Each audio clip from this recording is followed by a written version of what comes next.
Hello, it's me again, and I'm going on about one of my favourite subjects, gadget-wise, smart glasses.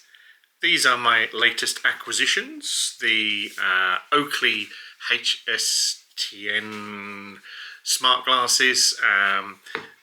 I've got loads of different glasses, and you'll see there's various reviews if you're interested in them.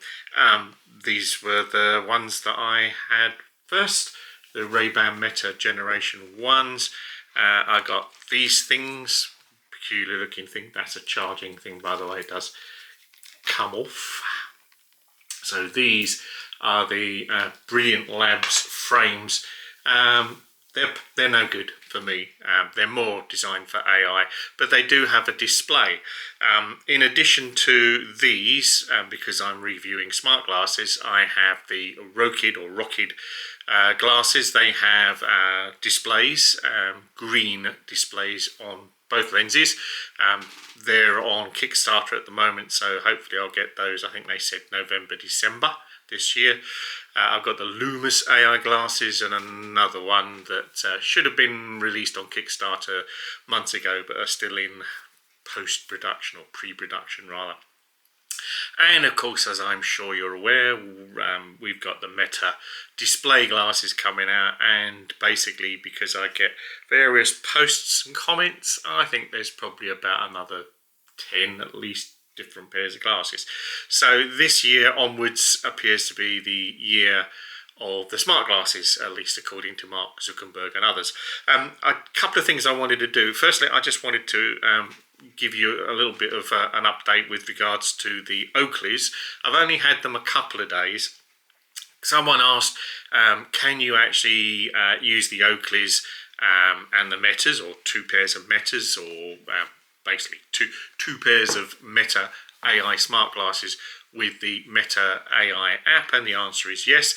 When I first got these, I got the sunglasses version because the clear lenses weren't available, and transition lenses were also not available, but too expensive.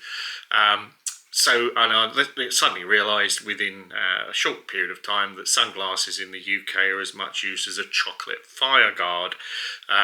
So basically, once I had the opportunity, I got the clear ones, these ones. And for a while I kept both pairs, and they both work with the app. I know it sounds pretty obvious, but you can only use one pair at a time.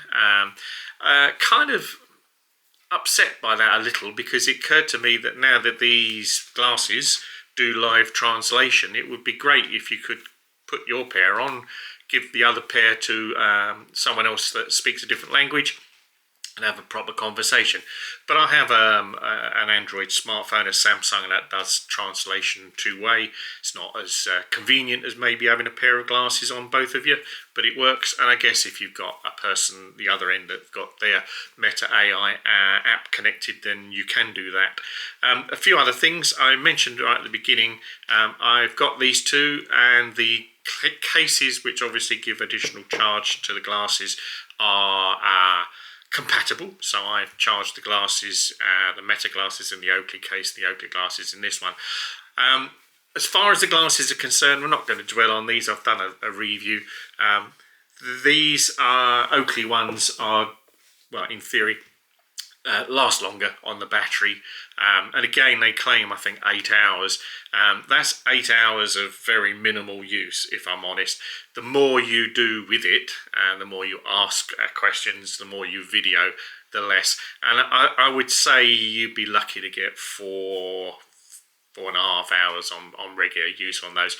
I've also come across a problem that might just be peculiar to me, but these glasses, these Oakleys, have not worked on a few occasions.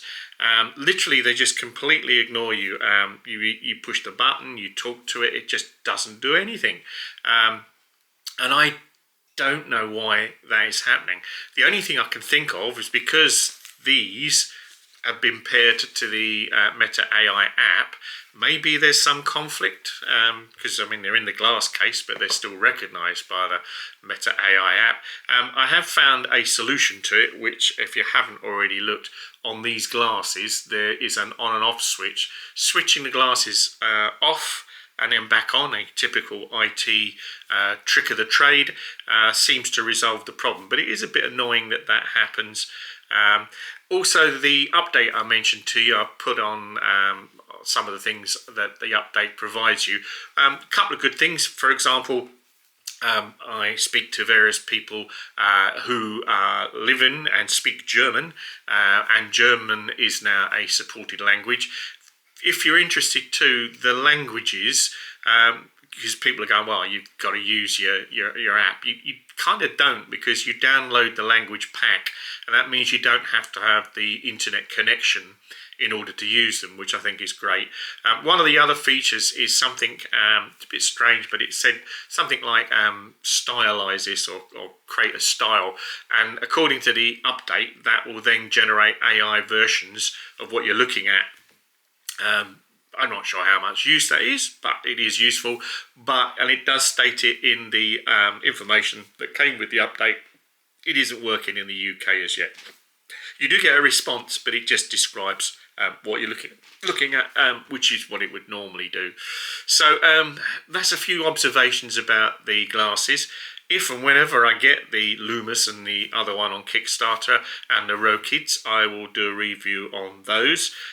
These are definitely the... I also got the seal of approval from the wife that they don't look too geeky. I think I said I look like an agony aunt wearing them. They're not that different to the Ray-Bans as far as style. So that's good. I'll give you an update as I go, and by the looks of it, in a few years' time, I will be retired and everybody will be using smart glasses everywhere you go. I'm not sure I approve of that, but at least there are privacy rules on these. These, like the Ray-Bans, have a little light when you take a picture and video, so hopefully along with the technology will come the sensibility and legislation and privacy rules that we all need in order to ensure that we're not being spied upon left, right and centre.